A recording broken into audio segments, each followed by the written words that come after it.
भरत जी का पावन चरित्र। श्री भरत जी महाराज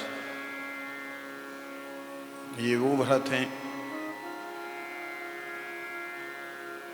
जिन भरत को जड़ भरत कहा गया।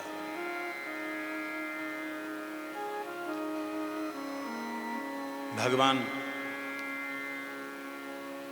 ऋषभदेव के वंश में बड़े दिव्य दिव्य महापुरुष लोग आए हैं, जिनमें श्री भरत जी का चरित्र बहुत ही सुंदर चरित्र है।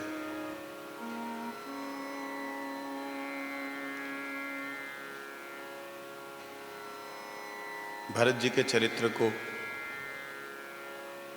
श्रवण करने के लिए आइए भगवान के नाम को करते हुए उनके चरित्र को हम श्रवण करें।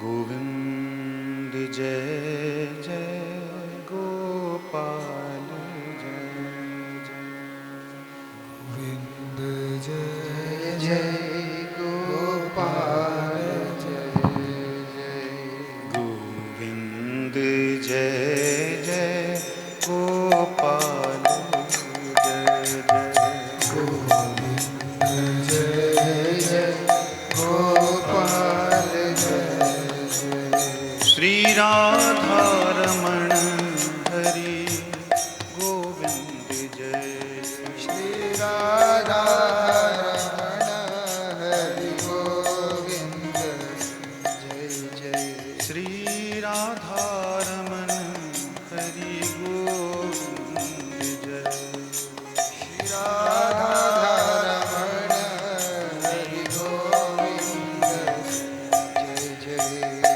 गोविंद जय जय गोपाल जय जय, गोविंद जय जय गोपाल गोविंद जय जय गोपाल जय जय, गोविंद जय जय गोपाल भगवान ऋषभदेव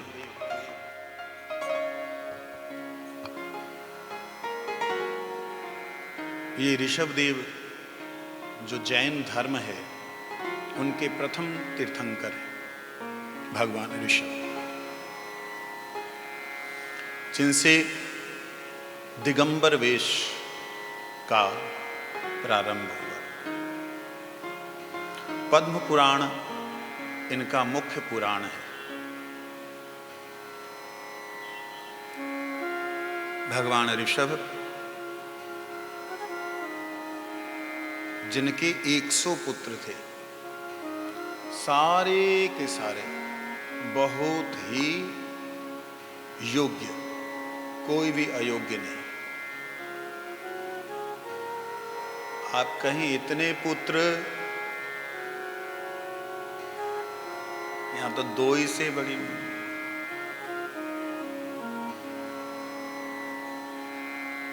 रानियां उसी हिसाब से उनके पुत्र।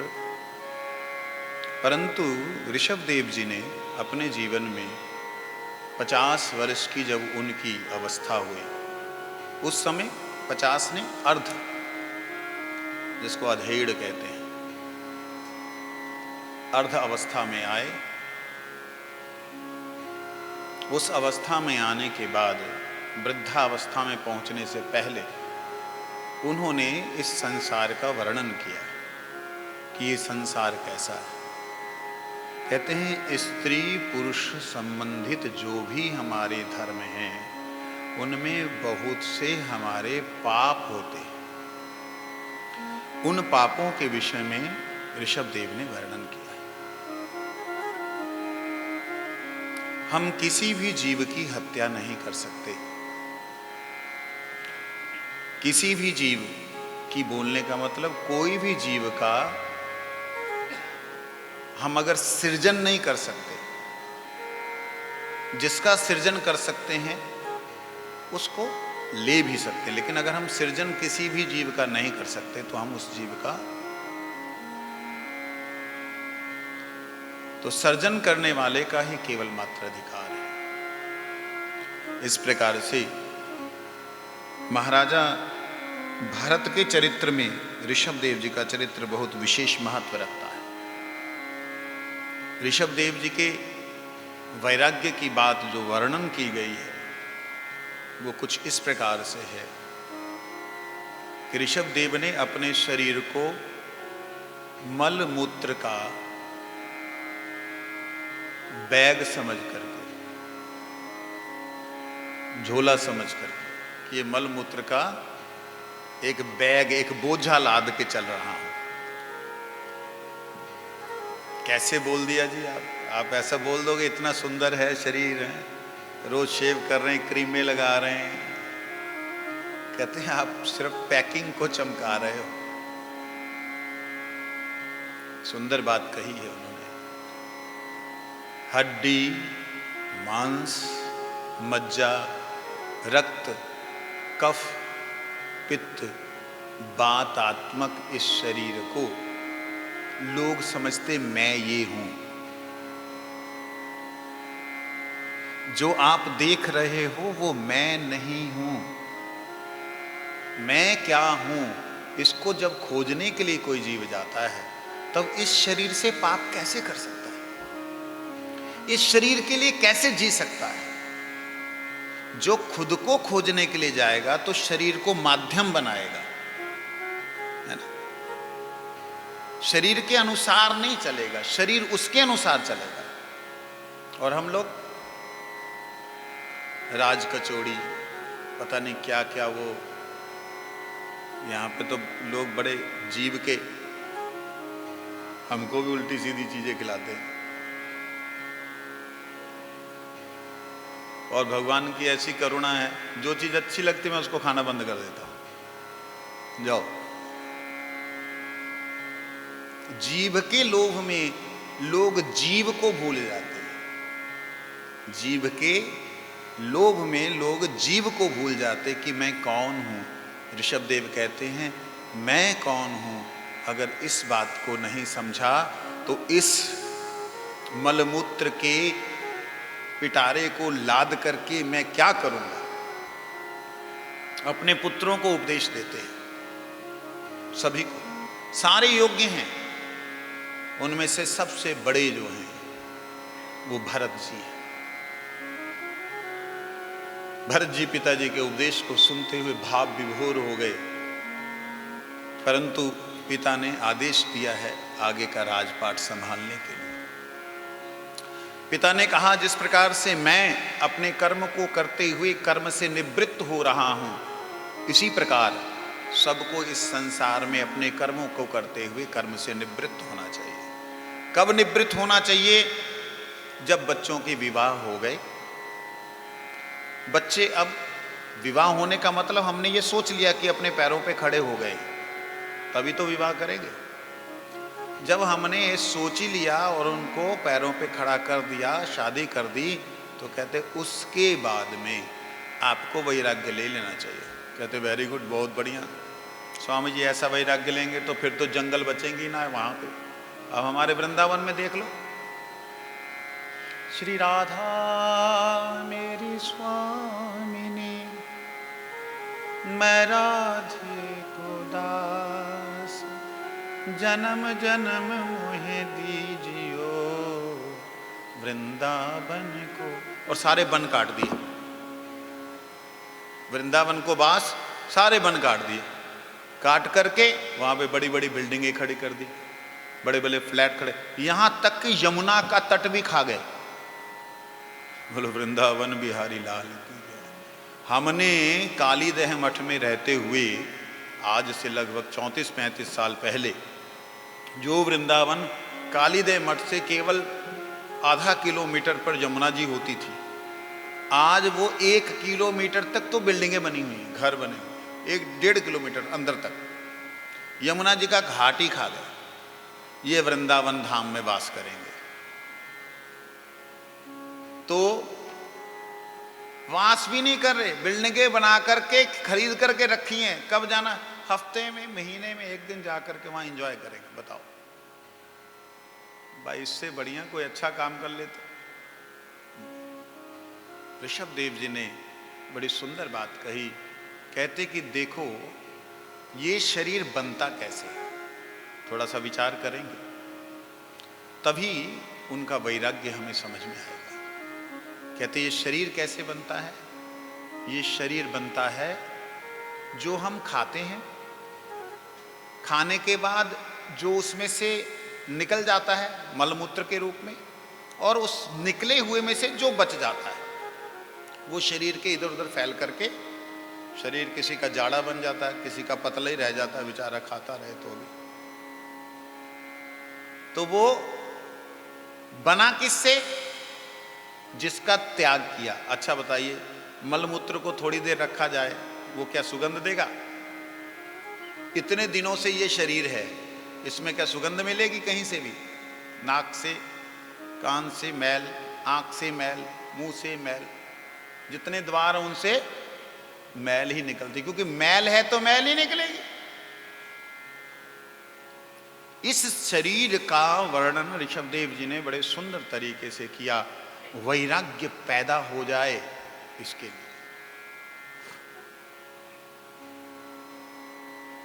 खूब रगड़ रगड़ करके, श्रृंगार कर करके सोचना कि मैं सुंदर हूं, ये ऐसे ही है जैसे लिफाफा पॉलिथीन का वही है, पैकिंग के ऊपर किसी ने फोटो दूसरी छाप दी, किसी ने दूसरी छाप दी। पैकिंग बदलने के साथ साथ ही, पैकिंग को चीरने के साथ साथ ही अंदर जो माल है सेम निकलेगा। अक्सर मैं ये बात कहता हूं कि 4 mm की चमड़ी को ऊपर से नीचे तक काट के उधेड़ दिया जाए, अंदर जो निकलेगा सेम निकलेगा। बोलो वृंदावन। जितना भी सुंदर शरीर क्यों ना हो, 4 mm की चमड़ी को हटाओ, जो भी आपने लगा रखा है ना, आप अपने शरीर को ना देख पाओगे। देख पाओगे? 4 mm छोड़ दीजिए, 2 सेंटीमीटर भी, छोटा सा 1 सेंटीमीटर, उससे भी कम, उतनी भी चमड़ी खराब हो जाए ना, तो भी लोग पैकिंग लगाते घूमते रहते हैं। तो ये शरीर की ये गति है। ऋषभ देव ने बहुत अच्छे तरीके से अपने बच्चों को समझाया। कहते देखो, इस संसार में जब आए हो तो लक्ष्य को निर्धारित करो। तुमने इस जीवन को किसके लिए जीना है, कहां ले जाना है, कहां तुमने जाना है। ये अगर नहीं है तो जीवन मनुष्यों वाला नहीं है। क्यों, ऐसा क्यों बोल रहे हैं जी? कहते हैं, शास्त्र कहते हैं, आहार निद्रा भय मैथुन एतत् भी पशु भी नराणाम धर्मो हि एक अधिको विशेष धर्म विहीन पशु ही समान। आहार, खाना, निद्रा, सोना, भय, मृत्यु से डरना, मैथुन, बच्चों को जन्म देना। हमसे, मनुष्यों से बहुत ज्यादा पशुओं में है ये। हम जितनी क्वांटिटी में बच्चों को जन्म दे सकते हैं, एक मेढकी इतने अंडे दे देती है, गिनती नहीं कर सकते। एक सुअर इतने बच्चे दे देता है, गिनती नहीं कर सकते। हमारी लिमिटेशन है मैथुन की, हमारी लिमिटेशन है भय की। हम इतनी जल्दी भयभीत नहीं होते। देखो, किसी को डर ही नहीं है कि मौत हमारे सिर पे खड़ी है। जब धरती हिलती है तब लगता है हाँ अब मरेंगे। उससे पहले कौन डरता है? तो कहते हैं भय में हमसे ज्यादा पशु पक्षी हमसे बहुत आगे हैं। भूमिकंप होने से पहले ही उनको पता लग जाता है और वो उस जगह को छोड़ के ऊपर चले जाते हैं। सुनामी आई, जितने भी किनारे पे रहने पे वाले जीव जंतु थे सब के सब पहाड़ों के ऊपर चले गए, सब उस एरिया से बहुत दूर भाग गए। लोग सोच रहे हैं कि भाग क्यों रहे हैं ये, लोगों की समझ में नहीं आ रहा, मनुष्यों की समझ में, लेकिन वो धरती से जुड़े हुए सब भागने लगे अपनी जान बचा के। मतलब मृत्यु से कितना कनेक्टेड हैं वो लोग, समझिएगा बात को, कितना जुड़े हुए हैं मृत्यु से, कि हमसे ज्यादा भय उनको है। हमारा भय कितना है? तो इसलिए बोले वृंदावन बिहारी लाल की जय। निद्रा, हम कितना सोते हैं, कितना सो सकते हैं? महाराज जी हमारा बेटा तो बड़ा परेशान करता है, 18 घंटे सोता रहता है, ये तो 3 दिन से उठा ही नहीं। सांप 6 महीने सोता है, 6 महीने, 6 से 8 महीने सांप की नींद होती है। छिपकली को देख लीजिएगा, आपको ठंडियों में नजर नहीं आएगी। ठंडियों के महीने में छिपकली अपनी बिल के अंदर घुसी रहती है, कहीं भी किसी भी फांक के अंदर घुसी रहती है, और जब निकलती है तो ऐसे लटकी रहती, मरी हुई दिखती है। प्रैक्टिकल देखिएगा, ऐसे लगता है 1 दिन हो गया, 2 दिन हो गए, 3 दिन हो गए। मैंने कई बार प्रैक्टिकल किए हैं इस चीज़ के। मैंने कि क्या बात है, मर गई है क्या? जब उसको हिलाया 2 कदम आगे चल के फिर रुक गई। मैंने कहा ये बड़ी बवाल है, ये क्या चक्कर है? फिर कुछ दिनों बाद मेरे को डर भी लगता ना सिर पे ना गिरे, मैंने उस पर पानी डाला। पानी डालने से उसको तकलीफ हुई। क्यों? जो उसकी चमड़ी होती है ना, जो इतने दिनों से वह उस चमड़ी के अंदर रह रही है केवल सांस लेकर के, हमसे ज्यादा योग की स्थिति सांप और छिपकली की है। ध्यान से सुनिएगा, सांप, छिपकली, मेढक, ये जो योगी लोग, हम लोग यहाँ पे बड़े योग कर रहे हैं ना, सब फेल हैं इनके आगे।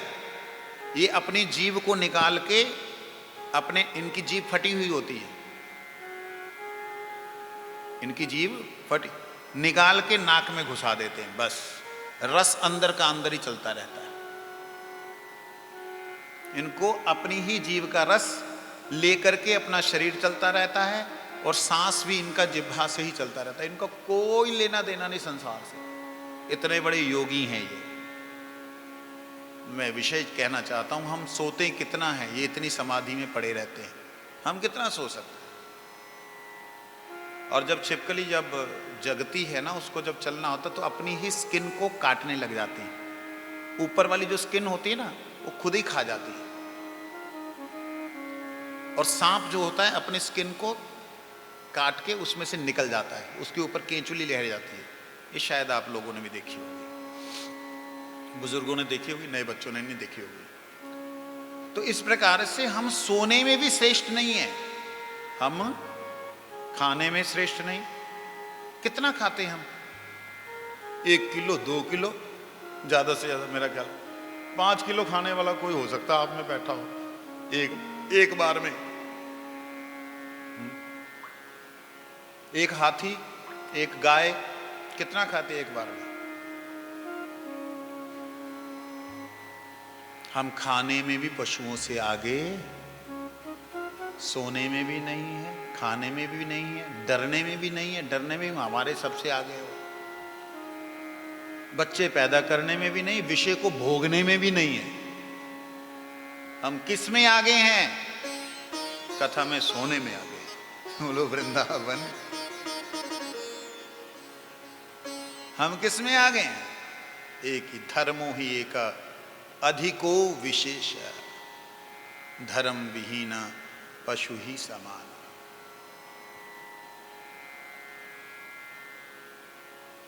तद दिनम दुर्दिनम मन्ने यद दिनम ना हरि कथा।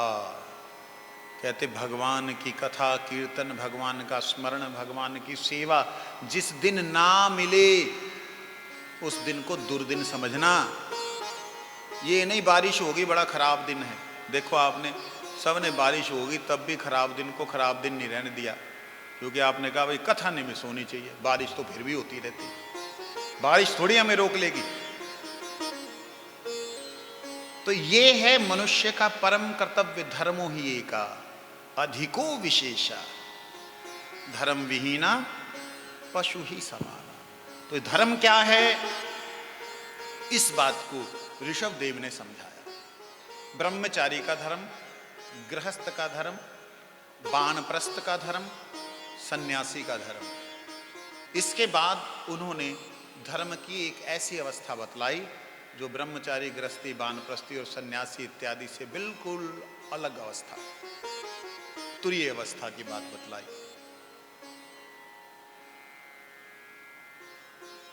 तो इसलिए हमें देखना है कि हम धर्म को स्वीकार करेंगे या नहीं। हमने पशुओं से होड़ करनी है, हारो गई, ना खा पाओगे बराबर, ना सो पाओगे बराबर, ना बच्चे पैदा कर पाओगे बराबर, ना उनके जैसा विषय भोग कर पाओगे, हारो गई। इसलिए उनसे होड़ करने की कोई जरूरत नहीं। आप लोग जो हरि कथा सुनने यहां नहीं पहुंचे उनकी बात कर रहा हूं, आप तो पहुंच ही गए। जो नहीं पहुंचे सुन रहे हैं उनकी बात कर रहा हूं। आप लोग ध्यान रखिए, हमारी होड़ है तो सिर्फ ये है कि मैं कितनी जल्दी अपने लक्ष्य को प्राप्त कर सकता हूं। मैं अपने ठाकुर जी से, मैं श्री राधा रानी से, मैं गोविंद जी से कब मिलूंगा, कब बात करूंगा, इस भाव में भावित होकर के मैं अपने कर्मों को यथा योग्य करूंगा, जितना मेरे को करना वैसा मैं करूंगा। इस प्रकार से ऋषभ देव जी ने बहुत सुंदर सुंदर उपदेश दिए। अंत में उन्होंने कहा,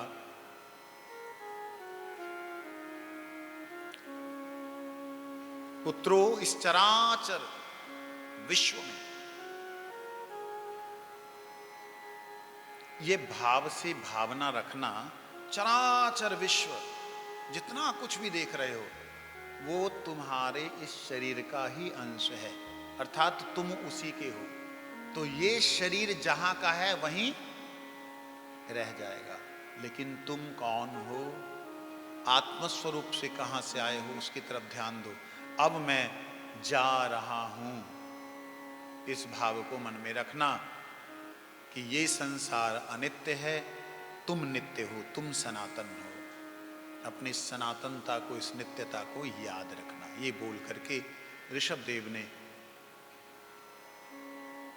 भरत, अपने श्रेष्ठ पुत्र को, ज्येष्ठ पुत्र को राजा बनाया, और बाकी जो हैं अनुराजा के रूप में और उनके अनुगत में बहुत सारी जगहों पर इनके राज्य का विस्तार हुआ। ये राजा भरत जी जो हैं इतने श्रेष्ठ राजा हुए, इतने बढ़िया राजा हुए हैं कि जिस प्रकार पिता थे उसी प्रकार से भरत जी जो हैं अपने आप को पूरी तरह भगवान में तल्लीन किया। इन्होंने संसार के सारे राजपाट को करने के बाद में इन्होंने निश्चय किया कि मेरा इस संसार में कोई भी नहीं। ऋषभ देव जब गए, निकले, राजा जब निकले, जब राजवेश में होते थे दुनिया उनके आगे झुकती थी, जब वो निकले तो अपने एक संसार को तो छोड़े ही छोड़ा, अपने एक एक वस्त्र को उतारते हुए चले गए। शरीर में कोई भी वस्त्र नहीं रखा, दिगंबर वेश, दिशाएं ही जिनका अंबर है, वस्त्र है, उस वेश में चल दिए। लोग, मूर्ख लोग जो उन्हें समझते नहीं थे, वो लोग उन पे थूक फेंकते, धूल फेंकते, ए भाग यहां से, पागल है, बिल्कुल पागलों जैसे। खाना पीना कई बार खाते ही नहीं, यहां तक कि जब विष्ठा करते उसी को ही उधेड़ बुन में लग जाते, उसी को कुदेरने लग जाते। इस प्रकार बिल्कुल पागलों की तरह दिखने वाले ऋषभ देव पुत्रों को ऐसा उपदेश दिया कि पुत्र भी मोह में नहीं पड़े, पिता परम वैराग्य में है। अद्भुत चरित्र है ऋषभदेव का। भरत जी ने उन ऋषभदेव के उस चरित्र को अपने मस्तिष्क में रखा और इस प्रपंच में अपने आप को भगवान की सेवा में नियोजित करने के लिए श्री भरत जी महाराज ने अपने समाज का, अपने देश का, अपने राज का बड़ा सुशासन रखा। उनके राज्य में, मैंने पहले भी बोला था, हमारे भारत में ऐसे ऐसे राजा हुए जिनके राज में लोग स्वर्ग का भोग भी नहीं भोगना चाहते, न स्वर्ग में भी नहीं जाना चाहते थे। ऐसे ऐसे राजा हुए कि स्वर्ग का सुख क्या होता, ऐसे राजा हुए। तो ऐसे ही राजा ये महाराज भरत हैं, जो भगवान के बड़े ही प्रिय भक्त हैं। कहते हैं राजा भरत के पुत्र हुए पंचजनी, उनकी पत्नी के द्वारा, जो राष्ट्रभक्त थे, देशभक्त थे। उनको राजा भरत ने एक अवस्था आने पे अपना राज सौंप दिया और ये भी वन में चले गए। एक अवस्था आने पे ये भी वन में पिताजी की तरह चले गए। वन में जाकर के इन्होंने बहुत भजन किया। इन्होंने कैसे भजन किया? कहते हैं अपने शरीर को मृत समझ करके इसके ऊपर बैठ करके। ऐसे कैसे होता जी? इसके ऊपर कौन बैठेगा? अंदर ही तो रहेंगे? नहीं, ये भी एक अवस्था है। शव को, शरीर को शव समझकर जो ईश्वर की आराधना करे वही शिव है। शव ईशः, जो शरीर को शव समझ के उसके ऊपर ईश्वर की आराधना करता है वही मंगलकारी है, वही शिव है। ऐसा नहीं कि मुर्दों के ऊपर बैठे हुए तांत्रिक लोग, उन्हें नहीं कहा जाता। अपने शरीर को शव समझना, ऐसा भरत महाराज ने अपने शरीर को समझा और भगवान की आराधना के लिए अपने पुत्रों को राजपाट दे करके वन में चले गए। और वन में वन के जीव जंतुओं के साथ कोई भी मोह नहीं रखा, किसी भी व्यक्ति के साथ उन्होंने कोई मोह नहीं रखा। पूरी तरह ध्यान में निमग्न हो गए। इस शरीर को उन्होंने मट्टी के ढेले की तरह समझा कि मट्टी का ढेर है, इसके ऊपर मैं बैठा हूं। कैसे समझ सकते हैं जी? एनालाइज करके, ध्यान से, सोचने और समझने से समझ आ जाता है। मैं कई बार ऐसी प्रक्रिया करवाता हूं कि आप अपनी कल्पना के द्वारा अपने शरीर से अलग अनुभव कर सकते हैं अपने आप को, कल्पना के द्वारा। और उस कल्पना में जैसे आप शरीर से अलग होंगे तो कल्पना में अगर आप पूरी तरह चले गए तो समाधि अवस्था आ जाती है। और उस समाधि अवस्था में जाने के बाद शरीर को काटा जाए, कुछ भी किया जाए तो कुछ समझ में नहीं आता। ऐसी स्थिति भरत जी ने प्राप्त की। उन्होंने अपने शरीर को मट्टी के ढेले की तरह समझकर इसके ऊपर बैठे। जो हमारे शरीर में 72 चक्र हैं। कितने चक्र हैं? 72 चक्र। उन 72 चक्रों को, उन 72 चक्रों से 72,000 नाड़ियां, ब्लड बीन्स निकलती हैं। 72,000। जो मैं बातें कर रहा हूं ये वैज्ञानिक सत्य है, विज्ञान के द्वारा इसे प्रूफ किया जा चुका है। हमारे हृदय की जो 3 आर्टरीज हैं वो इस अंगूठे से थोड़ी सी जाड़ी है, थोड़ी सी मोटी, जो एक मेन आर्टरीज है। उसके अलावा बाकी 72,000 तरह के साइज हैं। जो सबसे बारीक है वो हमारे बाल से भी बहुत बारीक है। इतने इसके अंदर साइज हैं। 72,000 किस्म की नाड़ियां, और एक नाड़ी से अगर दूसरी नस को जोड़ दिया जाए खून की तो 1 लाख किलोमीटर बनती है। कितनी? 1,00,000 किलोमीटर की नसों में से खून को दौड़ा करके वापिस बॉडी शरीर के अंदर पूरे में घूम करके हृदय में जब वापिस आती है, किडनी कुडनी से साफ हो करके, कितने फिल्टर लगे हुए हैं आपको सबको मालूम है। जिसका किडनी खराब हो जाए वो डायलिसिस करवाता है, वो डायलिसिस वाली मशीनें अंदर बैठी हुई हैं, दो सब कर रही हैं। आप लोगों को मतलब अब विदेशी लोग स्टंप लगा दें तभी समझ में आता है कि हाँ ये बात सच बोल रहे हैं। विदेशियों के द्वारा, आपके सबसे श्रेष्ठ गुरु गूगल जी, उनके द्वारा आप पूछ लीजिएगा कि हमारी ब्लड वेन्स कितनी बड़ी हैं, आपको पता लग जाएगा कि पृथ्वी को 2 बार सर्कल कर सकती हैं, 2 बार पृथ्वी को घूम करके भी बच जाएगी। एक मनुष्य की बात हो रही है, सारे बंदों को ना ले लेना, एक आदमी की बात कर रहा हूं। और इसके अंदर, इस इतने बड़े शरीर के अंदर चलाने के लिए 72 इसके मुख्य केंद्र हैं, जिनको हम सेंटर पॉइंट कहते हैं।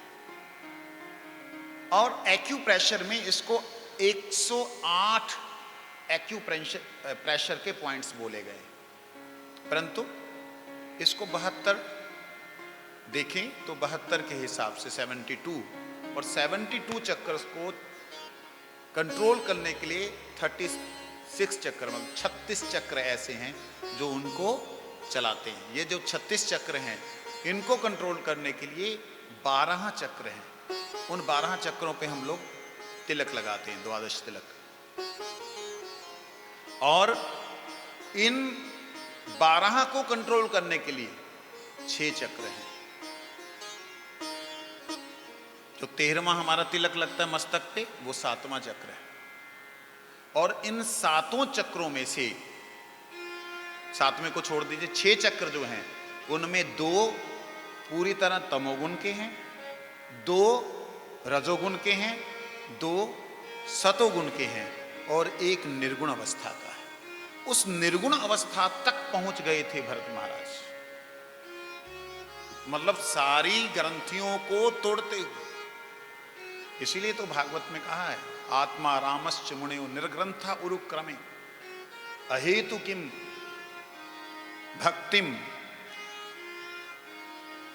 कहते आत्माराम मुनि जो हैं वो सारी ग्रंथियों को निर्ग्रंथ उरुक्रमे, सारी ग्रंथियों को तोड़ करके उरुक्रम, भगवान त्रिविक्रम भगवान की शरण में वो भक्ति योग के द्वारा प्रवेश कर जाते हैं। ये भरत महाराज ने इसको अपने जीवन में जिया। उन्होंने शरीर के सारे केंद्रों से अपना ध्यान हटा करके मूल 7 चक्रों में अपना ध्यान किया। इन मूल 7 चक्रों में मूलाधार चक्र, स्वाधिष्ठान चक्र, मणिपुर चक्र, आज्ञा अनहत चक्र, विशुद्ध चक्र, आज्ञा चक्र, इन पे जाने के बाद जब सहस्त्रधार चक्र पे बैठे, उस वक्त की अवस्था जब मुक्त अवस्था होती है, इसको बोलते हैं जीवन मुक्त अवस्था। क्या बोलते हैं? उस वक्त विषय विकारों में ध्यान नहीं जाता। विषय विकारों में ध्यान उसी का भटकता है जो मणिपुर चक्र, नाभि और हृदय का अनहत चक्र यहां तक जो रहता है, उसी का विषय भोगों में ध्यान भटकता है। जो विशुद्ध और आज्ञा चक्र पे पहुंच जाता है, वो चाहे तो नीचे उतर सकता है, लेकिन जो सहस्त्रधार चक्र एकदम भगवान वासुदेव के स्थान पे बैठ जाता है, वो चाहता ही नहीं, उसके अंदर चाहत होती ही नहीं। लेकिन यहां पे आकर के एक गड़बड़ी हो सकती है, वो गड़बड़ी भरत महाराज जी ने हमें दिखलाई। वो क्या गड़बड़ी? दया। इसलिए दया भी दुश्मन बन सकती है। कितना मतलब विचार, विचित्र विचार है। भरत महाराज भगवान के ध्यान में निमग्न हैं। अचानक से एक आवाज सुनते हैं शेर की गर्जने की, और देखते हैं कि नदी के उस पार एक हिरनी जो है जल पी रही है। शेर की आवाज सुनते ही वो एकदम वहां से कूदी। वो गर्भवती थी, 2-4 घंटे के अंदर गर्भ होने ही वाला था, गिरने ही वाला था, लेकिन उसकी आवाज़ सुनते ही वहाँ से जोर से कूदी, नदी के इस पार आई और बच्चा जो है नदी के बीचों बीच गिर गया। तो महाराज देख करके घबरा गए, अरे! और वो शेर उसके पीछे दौड़ा, वो उसके गुफा के अंदर घुस करके वो तड़प करके मर गई। इधर महाराज ने देखा, अरे छोटा सा बच्चा, उसको जा करके उठाया, उठा करके उसको साफ करके अपने पास ले आए। संत के हृदय में जो दया होती है ना, वो दया भी कई बार दुखदायी होती है। ऐसी स्थिति में पहुंचे हुए, मुक्त अवस्था में पहुंचे हुए, जीवन मुक्त अवस्था पहुंचे हुए महापुरुष दया के साथ में आसक्ति में ना पड़ जाएं, इस बात को समझाने के लिए ये लीला है, ये घटना है। दया तक तो ठीक था, लेकिन महात्मा के हृदय में, भरत महात्मा के हृदय में आ गया कि इस बच्चे को दूध कैसे पिलाऊं। अब मां तो मर गई, दूसरी हिरणी तो अपना दूध पिलाएगी नहीं, और मेरे कहने से आएगी नहीं, वे पिला दे। तो उन्होंने अपनी अंजुली को दूध रख के उसको पिलाया। इस प्रकार से जब वो पिलाने लगे तो उनकी अंजुली में एक तरह से जो बच्चा करता है, पीने से उनको वो एक आह्लाद, एक वात्सल्य जागने लगा। बच्चा थोड़ा सा ही बड़ा हुआ। तब तक देखिए, स्थिति इतनी साधना करने के बाद जाने की स्थिति थी भगवान के पास में, भगवान के धाम में पहुंचने की स्थिति थी। लेकिन ध्यान दीजिए, मृत्यु का समय आने वाला था। 2, 4, 6 महीने हुए, वो बच्चा तो अब इधर फुद के उधर फुद के।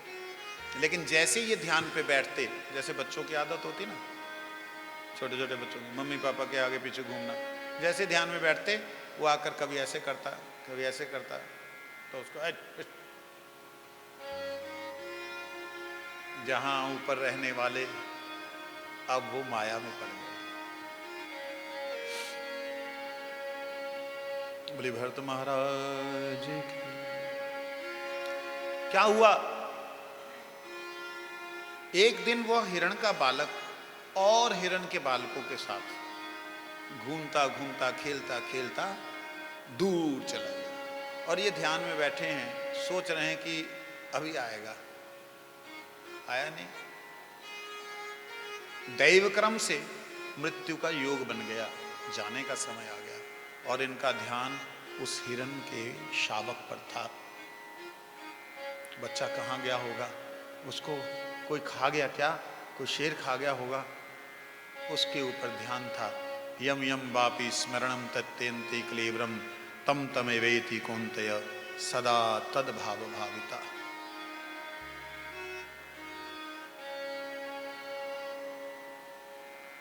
देखिए किस स्थान पे भजन कर रहे हैं, गंडकी नदी जहां से शालिग्राम प्रकट होते हैं, उस स्थान पर उल्हा आश्रम है, मतलब सर्वश्रेष्ठ स्थान।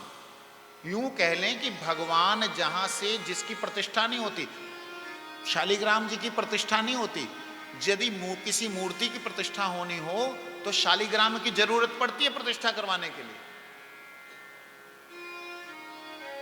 उस स्थान पे जिसकी मृत्यु होती, मुक्ति होती है उसकी। मुक्ति तो है ही है, अवश्य संभावी है। काशी में जिसकी मृत्यु होती है उसकी भी मुक्ति होती है। परंतु ये क्या कहते, यम यम वापि स्मरणम, जिसका हम स्मरण कर रहे हैं मृत्यु के समय, उसी योनि में जाना पड़ेगा, उसी जगह पे जाना पड़ेगा। ऐसा नहीं है कि वृंदावन में शरीर छोड़ा तो गोलोक धाम पहुंच जाओगे। अगर ध्यान वृंदावन में शरीर छोड़ते समय आपको दिल्ली की वो अपनी दुकान याद आ गई कि आज तो ग्राहक आए नहीं है, ढक चल भाई, दोबारा वहीं आओगे दिल्ली की दुकान में। इसीलिए ये चरित्र हमें सावधान करते हैं। अभ्यास ऐसा बनाना है कि मोह ना रह जाए। ये दया के चक्कर में आसक्ति हो गई है बाबा की। मृत्यु का समय नजदीक है, ध्यान करते करते करते करते शरीर जैसे ही त्याग किया, यमराज के पास जाते ही, अरे तुम इतने महान पुरुष, तुमने अंत समय में किसका ध्यान कर लिया? जाओ इस योनि को भोग के आओ। हिरण का जन्म लेना पड़ा। बोले वृंदावन। इसलिए धाम में रहने वाला व्यक्ति, चाहे काशी हो, अब देखिए सब सर्वश्रेष्ठ स्थान चक्र नदी गंडकी, उसके पास में कुल्हा आश्रम में रहने वाले, उनका ये अवस्था हो। मतलब भगवान की गोद में, गिरिराज जी की गोद में रह करके भी अगर हम विषय का चिंतन करेंगे तो माया देवी का बना हुआ एक सिस्टम है, हमको उस सिस्टम में अपने आप जाना ही पड़ेगा। लो जी, हमने तो कई महापुरुषों से सुना है कि ब्रज की रज भी लग जाए तो मुक्ति हो जाती है। यहां तक कि अगर आप शव को लेके व्यक्ति को लेते आ रहे हो, रास्ते में मृत्यु हो जाए तो भी उसका कल्याण है, शास्त्र की बात है। और तो और व्यक्ति मरा कहीं और है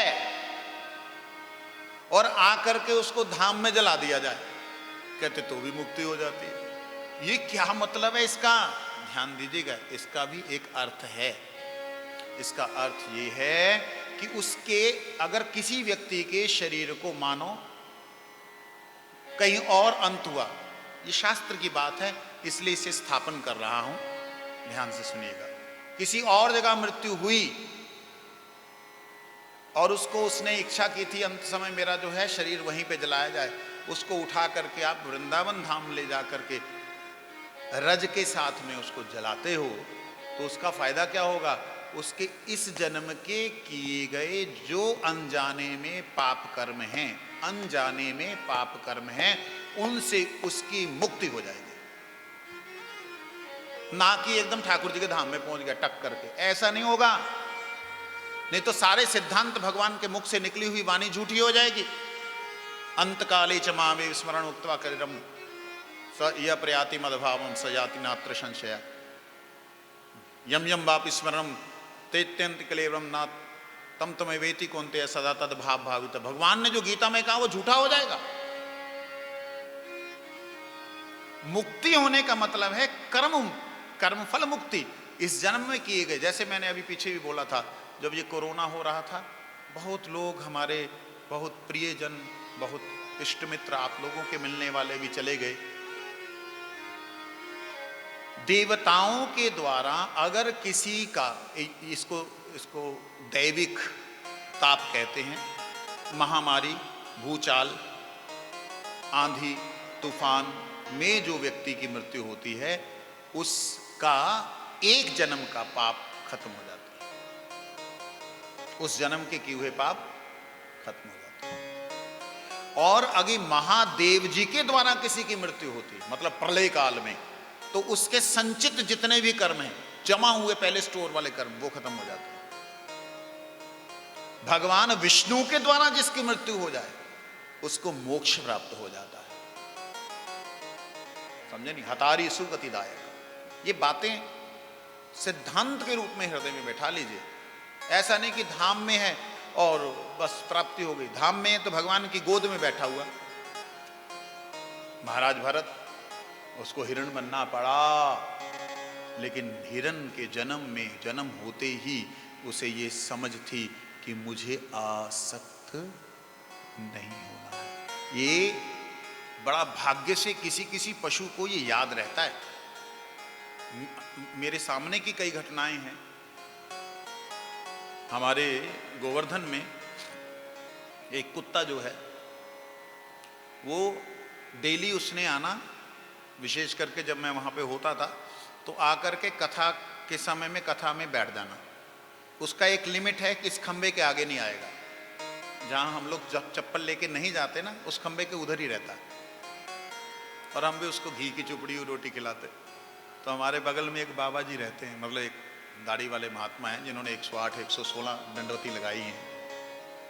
तो उन्होंने कहा एक दिन मजाक में, बाबा जिसको क्या समझ रहे हो, जाट हैं, जाट बाबा। मैं क्यों? कुत्ता है कुत्ता ना है, मेरा बाप है। मैंने कहा ऐसे क्यों बोल रहे हो?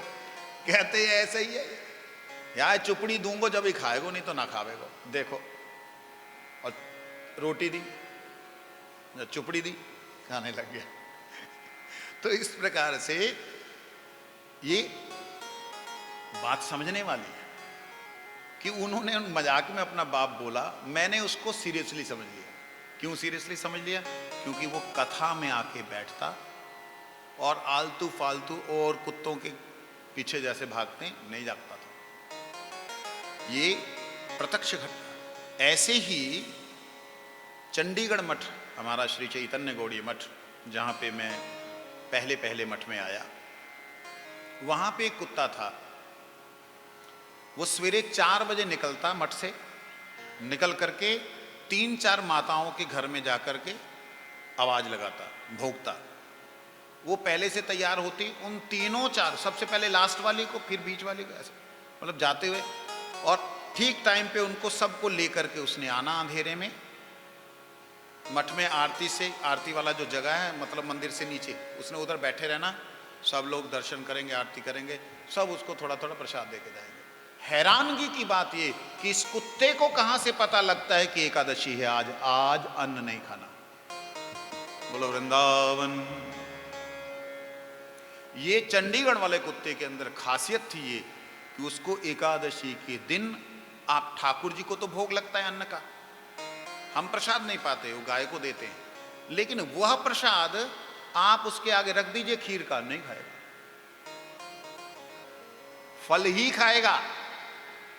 और अंत समय में जब उसका शरीर छूटा, संतों ने कीर्तन करते हुए उसके शरीर को मठ में ही दफन किया। दफन तो नहीं करना शब्द बोलना चाहिए, समाधि दी, और गोबर के साथ में। बोलो वृंदावन। नीचे गोबर बिछा के उसके ऊपर। तो इस प्रकार से पशु योनि में जाने के बाद भी महाराज भरत जो हैं, हिरण बनने के बावजूद भी वो पूरी तरह चेतन हैं। उन्होंने किसी भी तरह से अपनी माता से अथवा अपनी जाति अन्य हिरणों के साथ में तालमेल नहीं रखा। जैसे ही वो खाने लायक हुए, उन्होंने मां का दूध भी बंद कर दिया और संतों के पास नहीं जाते थे, संतों से दूर बैठ करके कथा श्रवण करते। बोलो वृंदावन।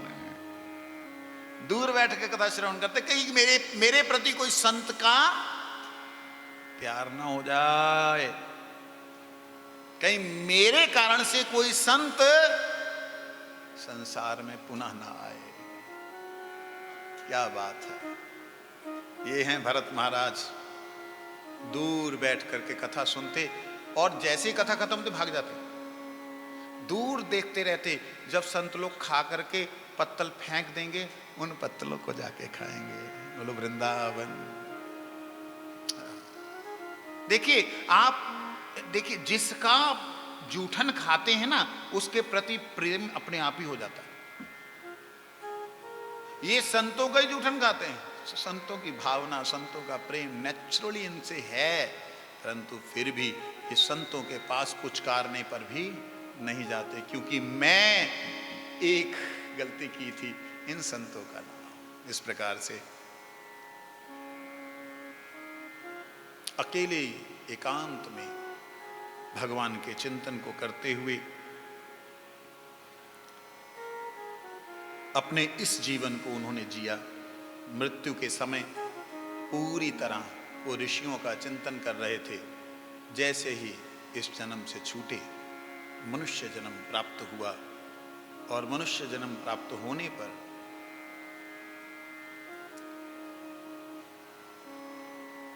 मैं अब उस पूरी कथा में नहीं जाऊंगा, क्योंकि आगे भी अजामिल चरित्र और वृत्तासुर प्रसंग है, इसको लंबा नहीं खींचते हुए। हालांकि डिटेल बहुत ज़्यादा लंबी है। मेरा दिल करता है कई बार कि किसी कथा को अच्छे ढंग से पूरी तरह विस्तार से सुनने का प्रयास करें, परंतु दुर्भाग्य है कि हम सबके पास समय जो है ना कम है, कम वक्त है, सॉरी वक्त कम है कम वक्त, ये वक्त कम है। तो बोले वृंदावन बिहारी लाल की। दूसरा जन्म, तीसरे जन्म में आए। तीसरे जन्म में आकर के बहुत विस्तृत कथा है, उसको छोड़ करके सीधा हम आएंगे जहां पर उन्होंने ब्राह्मण कुल में जन्म लिया और पहली बार उन्होंने अपने जीवन में विद्या अध्ययन करने के बाद, पढ़ने लिखने के बाद में पहली बार बोला। जन्म हुआ लोग गूंगा ही समझते थे, बहुत कम बोले, बहुत कम बोले। केवल शास्त्र की बात को सुन करके शास्त्र की बात का जवाब दिया, इसके अलावा संसार की बात को उन्होंने कभी नहीं बोला। बहुत सी इसके विषय में कथा आप लोगों ने भी सुनी होगी जड़ भरत जी की। मूल बात जो सुनने वाली है वो ये कि एक राजा थे, उनका नाम था रहुगन। राजा रहुगन। राजा रहुगन अपने हृदय में विचार करते। पहले के राजा इस प्रकार से हुआ करते थे, एक उम्र आने पे घर छोड़ देते थे। आजकल तो बच्चे बोलते हैं आप बस पापा आप ना इसके बारे में मत सोचना, जो मैं करना है ना मेरे को करने दो। अच्छा आपने कर लिया ना, अपना टाइम निकाल लिया, अब हमको करने दो, आप देखो बस। बेटा नुकसान हो जाएगा, तू बात समझ नहीं रहा। इट्स ओके ना, आपको भी तो नुकसान हुआ होगा कभी, तब भी हमारी समझ में।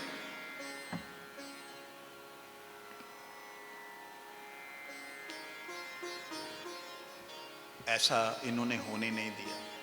इन्होंने जन्म से ही कोई विवाह नहीं, कुछ नहीं, कोई बंधन नहीं, मैंने भगवान से मिलना है निश्चय करके भरत जी निकले हुए हैं। इधर से राजा रहुगन अपने बच्चों की शादी करके, विवाह करके, राजपाट दे करके मन में सोचा आज मैं भगवान कपिल को मिलूंगा, वही कपिल देवभूति वाले, उनको आज मिलूंगा, जा करके उनको अपना मंगल पूछूंगा, मेरा कल्याण कैसे होगा। पालकी पे जा रहे हैं, 4 कहार उनको लेके जा रहे हैं।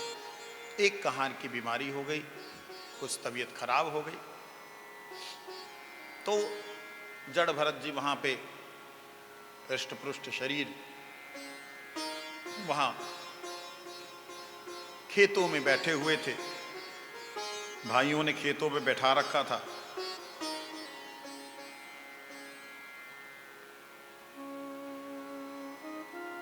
देखा रे हृष्ट-पुष्ट है, अरे भैया सुनो सुनो। महाराज ने बोला क्या बात? महाराज एक कहार की तबीयत खराब है, ने इसको। हाँ ले सुनो, लो पकड़ो इसको, चलो। वो चुप है, शांत है, पकड़ा दिया, लग गया आगे। आगे है, आगे दिखाई दे रही चींटियां, तो थोड़ा चींटियों को बचाने के लिए, क्योंकि मेरे द्वारा कोई पाप ना हो जाए, जैसे ऐसे कि अंदर ठक करके उसके लगा, राजा के धम करके लगा। जैसे लगा राजा चिल्ला, दिखता नहीं है, कौन है ये? इतना महाराज ये नया कहार है ना, उसके कारण से गलती हो गई। उसको बोला ठीक ढंग से चले, मेरे को अंदर कष्ट हो रहा है। कितने बड़े महापुरुष हैं भरत जी कि जो अंतर्यामी भी हैं। राजा रहुगन जा रहा है प्रश्न पूछने, इस बात को कितने अंतर्यामी हैं कि वो समझते हैं कि ऋषि के पास जा रहे हैं। अरे तुम्हें बोल रहा हूं, सुन नहीं रहा, मोटा हट्टे कट्टे, गुस्से में बोला। ऐसे ही आवाज आई, तुम्हें दिखाई नहीं दे रहा है, मेरे को कष्ट हो रहा है। बहुत सुंदर। चलते रहे। अरे फिर हिले, फिर लगे, रुक जरा, इसको मैं अभी बताऊं, मुझे तकलीफ हो रही है। तो वहां पे भरत जी ने पहली बार बोला, राजन किसको तकलीफ हो रही है, तुम्हें या तुम्हारे शरीर को? कहते हैं शरीर को। मुझे मुझे हो रही है। कहते शरीर को लगने से आपको तकलीफ क्यों होगी? हंसने लगा अंदर बैठा। कहता अरे तू क्या क्या बात कर रहा है? अगर एक पतीले में पानी रखा है, आग लगाई हुई है, चावल उसमें डाला हुआ है, तो चावल को क्या सेक नहीं लगेगा? चावल को क्या गर्मी नहीं लगेगी? लगेगी ना। पक जाएगा, गल जाएगा। ज्यादा उबालोगे तो मिल जाएगा, घुल जाएगा। कहते शरीर है तो इसलिए मेरे को भी कष्ट। राजन, शरीर को कष्ट होने से आपको कष्ट कैसे हो सकता है? क्योंकि शरीर जड़ है, आप चेतन है। ये चावल जल से बना है, इसलिए जल के द्वारा नष्ट हो रहा है। ये बना किससे? जल से बना, इसलिए जल से नष्ट हो रहा है। लेकिन अगर आप पत्थर को उस जल में डाल देंगे तो क्या पत्थर भी पिघल जाएगा? दंग रह गए। अरे ये तो कोई साधारण नहीं है। रुको, रुके, साष्टांग प्रणाम किया, हाथ जोड़ के बोलने लगे, क्या आप कपिल भगवान हैं? हे अंतर्यामी पुरुष, आप कौन है? हे महात्मन, आप कौन है? मैं जिनसे मिलने जा रहा हूं, क्या आप वही हैं? मुस्कुराए, कुछ बोला नहीं। कहते हे राजन, तुम कुछ कह रहे थे। दो चार प्रश्न राजन ने और किए कि महाराज, महात्मा, आप मुझे बताओ, जो अंदर साक्षी रूप से है, जिसके ऊपर मन बुद्धि अहंकार है, जिसके साथ में शरीर है, शरीर को या मन को कष्ट होने से उसको तो कष्ट होगा ना। बड़ा सुंदर उदाहरण दिया। कहते उसे किसी भी प्रकार से कष्ट नहीं होगा, क्योंकि अगर उसे कष्ट हो तो जब शरीर को छोड़ करके वो जाता है तो शरीर को जलाने से भी उसे कष्ट होता। आप देखिए, जब शल्य चिकित्सा, शल्य चिकित्सा मतलब वो चीरा फाड़ी की जाती है, शल्य चिकित्सा पहले युगों से होती आई है। आपने सुना था ना दक्ष प्रजापति की बात को, उसकी गर्दन काट दी तो वहां पे वो बकरी का मुंड लगा दिया, सुना है ना? ऐसे गणपति जी का जो है गर्दन कट गई तो हाथी का। बात कल्पना करो, दूसरे के भी मुंड लगाने वाले थे। इतने जबरदस्त हमारे शल्य चिकित्सक हुए हैं। बोलो वृंदावन। तो उन्होंने कहा, कहते शल्य चिकित्सा में जिस प्रकार से आपका हाथ को अवश करके, मतलब सेंस एनेस्थीसिया दे करके काट दिया जाता है, क्या आपको मालूम पड़ता है? कहते अगर आप शरीर में हो, शरीर की अंग के कटने से आपको कष्ट होना चाहिए, तब तो नहीं होता। तो वहां पे शरणागत हो गए रघुगण और उनसे प्रार्थना करने लगे कि आप मेरा कल्याण बताएं। तब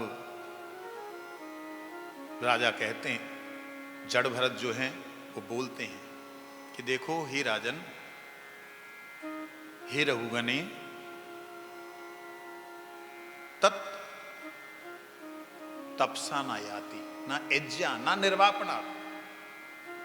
आप जिन्हें प्राप्त करना चाहते हैं वो तपस्या से प्राप्त नहीं होते, क्योंकि अपने अनुभव है ना, मैंने तपस्या की थी। केवल तपस्या से बहुत ग्रंथ पढ़ लिए, उनसे भी नहीं प्राप्त होते हैं। उनको प्राप्त करने के लिए केवल मात्र महत्पाद रजोभिषेकम, महान पुरुषों के चरणों के अनुसार चलना ही मंगल का, श्रेय का मार्ग है, रास्ता है। उसी से प्राप्त किया जा सकता है। महान पुरुष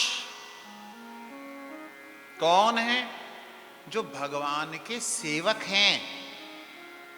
इस जगत में कई आपको ऐसे महात्मा मिलेंगे जो खुद ही भगवान बने बैठे, अपने पैरों को आगे रखते हैं, भगवान के सामने मंदिर में भी अपने पैरों की पूजा करवाते हैं। जो भगवान के मंदिर के सामने भी अपने पैरों की पूजा करवाते हैं, अगर आप उनसे मंत्र दीक्षित हैं तो आप प्रणाम कर सकते हैं। घबराने की कोई बात नहीं कि महाराज जय राधे श्याम। ढूंढिए ऐसा जो हनुमान जी जैसा हो। जो भगवान राम के सामने अपनी पूजा लेते ही नहीं, अलग से हनुमान जी को विराजमान किया जाता है, राम जी का प्रसाद ला करके उनको भोग लगाया जाता है। यहां पे तो ये सिस्टम है नहीं, लेकिन जो प्राचीन हनुमान जी के मंदिर हैं वहां पे ये नियम है कि हनुमान जी को जो भोग दिया जाता है, प्रसाद दिया जाता है ना मंगलवार वगैरह को, शनिवार को, वो पहले भगवान श्री राम को तुलसी दल देकर के भोग दिया जाता है, उसको फिर हनुमान जी को अर्पण किया जाता है। जो प्राचीन मंदिर उनमें आज भी ऐसी प्रथा है। जो अपनी पूजा करवाए तो वो महान पुरुष हो सकते हैं, लेकिन ऐसे नहीं है कि जो भगवान से आपको मिला दें। भगवान से वही मिला सकता है जो भगवान का दास है, सेवक है, मित्र है, भगवान का सखा, भगवान का दास। जब भगवान से वात्सल्य भाव से प्रेम करने वाले, या भगवान से मधुर भाव से भगवान से संबंध हो जिनका, यही आपको भगवान की धाम की सेवा दे सकते, भगवान की सेवा दे सकते, मिला सकते। मुक्ति तो कोई भी ले सकता है।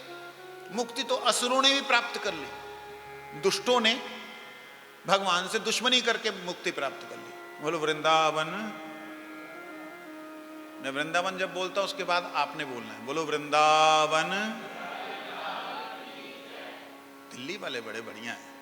मैंने कई जगह ऐसे कोशिश की बुलवाने की, वो बेचारे बोल ही नहीं पाते। बंगाल में तो बेचारों को रिवाज ही नहीं है कि वृंदावन बिहारी लाल की जय इतना लंबी बोली जाती है।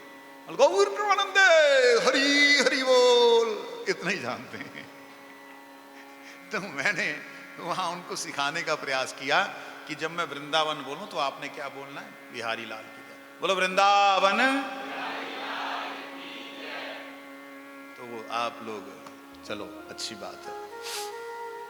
भरत महाराज जी ने, जरा जड़ भरत जी ने उपदेश दिया, रघुगण ने वहीं प्रणाम करके उनके चरणों की रज को अपने मस्तक पे धारण किया कि आपके चरणों की धूल ने आज मेरे भीतर के धूल को नष्ट कर दिया। इसलिए आपकी कृपा, आपके भाव, आपकी भक्ति मेरे हृदय में आया, कृपा करें। वहीं उनसे दीक्षा प्राप्त की और भगवान की भक्ति में चले। इस प्रकार से राजा रघुवन और भरत महाराज का दिव्य चरित्र है। इसको हम लोग प्रणाम करते हुए आज अजामिल के चरित्र की तरफ बढ़ेंगे। वैसे मेरी प्रार्थना है कि कभी आगे कोई ऐसा भाग्यक्रम से अगले साल कुछ ऐसी व्यवस्था बने तो ये भागवत जी के इस प्रकार के प्रसंग एक के बाद एक ना रखे जाएं।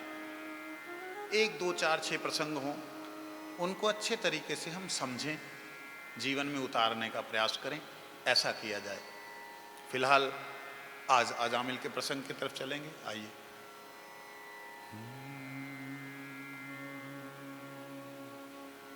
गोविंद जय जय,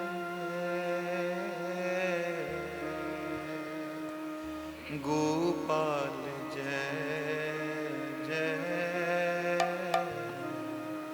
राधा रमन हरि गोविंद जय जय, गोविंद जय जय, गोपाल जय जय, राधा रमन हरि गोविंद जय जय,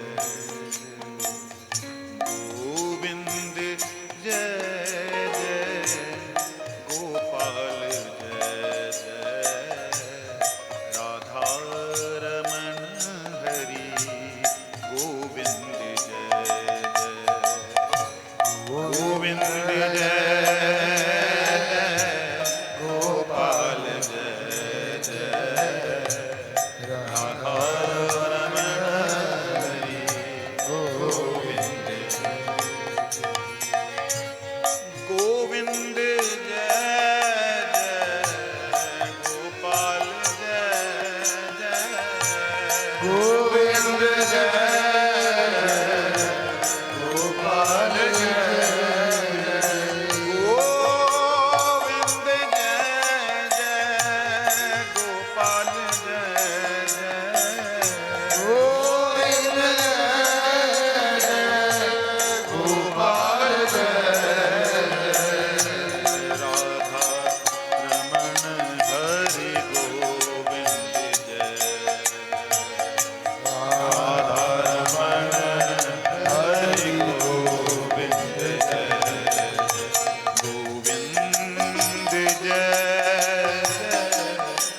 गोविंद जय।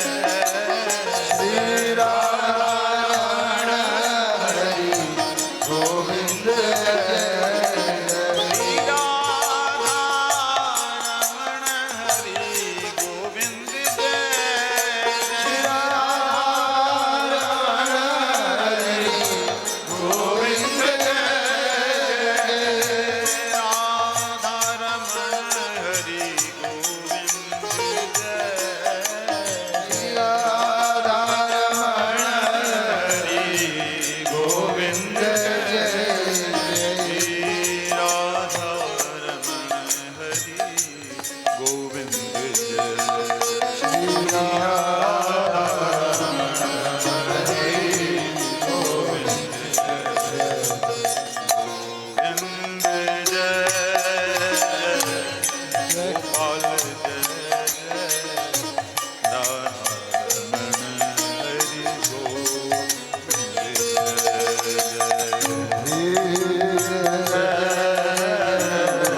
गोपाल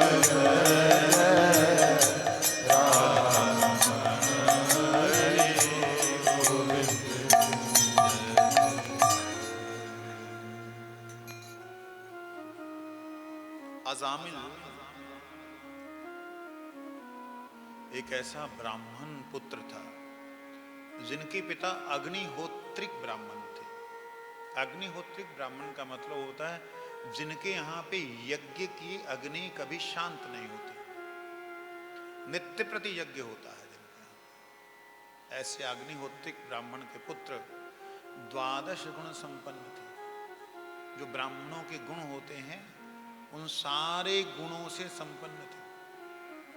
चोरी नहीं की कभी, झूठ नहीं बोला कभी, ब्रह्मचारी थे, मतलब अपनी स्त्री के अलावा कहीं और नहीं गए थे। ऐसे अजामिल थे। अजामिल के चरित्र में जो गुरुदेव कहते हैं 12 गुण संपन्न अजामिल भी दुष्चरित्र को देख करके पापी नहीं महापापी बन गया। पिता ने कहा कि हे पुत्र जाओ, जाकर के समिधा लेके आओ। समिधा मतलब यज्ञ में डालने के लिए जो आहुतियां होती हैं उनको लेके आओ।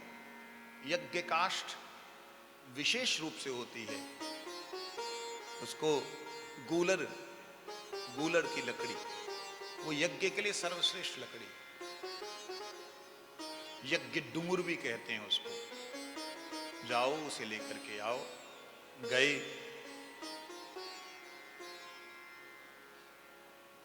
यज्ञ की लकड़ी लेकर के आ रहे हैं। यज्ञ में जो समिधाएं पड़ेंगी वो औषधियों को लेके आ रहे हैं। आते आते उन्होंने एक वैश्या को और एक आदमी को मदिरा पिए हुए लिप्त देखा। गुरुदेव कहते हैं कि उस वैश्या की घूमती हुई आंखों को देख करके, नशे में धुत है और विषय वासना में पड़ी हुई, तो उसकी आंखें घूमती हुई देख करके उसके मन में आया कि ये क्या है। और उसने केवल वो दृश्य देखा और चला आया। वो दृश्य दिमाग में बैठा रहा कि आंखें क्यों घूम रही थी, इसमें क्या मजा है। आया, यज्ञ किया, करवाया, लेकिन ध्यान कहां है। ध्यायतो विषयान पुंसा संगस्तेषु उपजायते संघात संजायते कामा कामात् क्रोधो अभिजायते क्रोधात् भवति सम्मोह सम्मोहात् स्मृति विभ्रमा स्मृति भ्रंशात् बुद्धिनाशो बुद्धिनाशात् प्रणश्यति। ध्यायतो विषयानुपुंसा। इस संसार में जितने भी व्यक्ति हैं, जितने भी मनुष्य हैं, जितने भी देहधारी हैं, जब वो किसी भी विषय का ध्यान करते हैं तो उनका संग प्राप्त करने की इच्छा होती है। जैसे उदाहरण के लिए आपको किसी विषय का ध्यान आया, क्या विषय? स्वामी जी ने जो कथा सुनाई थी ना, इसको दोबारा ना सुनना है, लेकिन क्या करूं, काम से टाइम ही नहीं मिल रहा। आप विषय का ध्यान करें। विषय का मतलब ऐसा नहीं संसार, विषय मतलब सब्जेक्ट। कोई भी विषय का ध्यान कर रहे हैं, संगस्तेषु उपजायते, उसकी संग की, उसको प्राप्त करने की इच्छा आपके अंदर जगेगी। सत्संग में बैठे हैं, सत्संग सुन रहे हैं, वो जो पहन के आई थी ना, मेरे से बेटर लग रही थी, घर चली गई, वो दिमाग में उसके कलर बैठ गया, सारा सत्संग गुड़ गोबर करके वो कलर ढूंढ रही है, उससे बेटर होना चाहिए। वो कलर दिखाई दे गया, नहीं ये नहीं चाहिए, ये तो उसने पहना हुआ था, दूसरा दे। संगस्तेषु उपजायते, आपकी वह संग, उस व्यक्ति को, उस वस्तु को, उस स्थान को प्राप्त करने की इच्छा होगी जिसका आप ध्यान कर रहे हैं। ये भगवान कह रहे स्वयं। अर्जुन ने पूछा, हे प्रभु, अथ केन प्रयुक्तो अयम पापम चरति पुरुषा अनिक्षण अपि वार्ष्णे बलादिव नियोजिता। हे प्रभु, व्यक्ति पाप में क्यों प्रवृत्त होता है जब करना ही नहीं चाहता? तो ये अजामिल ने तो पाप करना नहीं चाहा, बचपन से जवानी तक शादी हुई है बड़ी सुंदर कन्या के साथ, बहुत सुंदर, सुशील, आज्ञाकारी, अच्छा एक अच्छी एक पत्नी और अच्छा एक पति था। क्या हुआ? केवल वही एक दृश्य देखा। गुरु जी कहते हैं इसलिए कुदृश्य देखना नहीं चाहिए। कुदृश्य देखने से ही ध्यान में आएगा, और ध्यान में आएगा तो अजामिल जैसा हाल हो गई होगा। अजामिल ने बड़ी कोशिश की अपने आप को रोकने की कि नहीं, मैं नहीं जाऊंगा, लेकिन हुआ क्या? संगस्तेषु उपजायते, एक बार देखूं तो सही। उसने जाके पूछा कि आप वो ऐसे ऐसे आंखें क्यों घूम रही थी? उसने कहा जब तू आएगा तभी तो पता लगेगा। अच्छा ले पी के देख। जिसने कभी शराब ना पी उसको जबरदस्ती पिलाई तो दिमाग घूमने लगा। अब दिमाग घूमने लगा तो उसने कहा अब घूमने की जरूरत नहीं, अब मैं घुमाऊंगी तेरे को। बोलो वृंदावन। और ये माया, ध्यान दीजिएगा, अजा मिल, अजा मतलब बकरी भी होता है, और अजा का मतलब होता है इंद्रियां।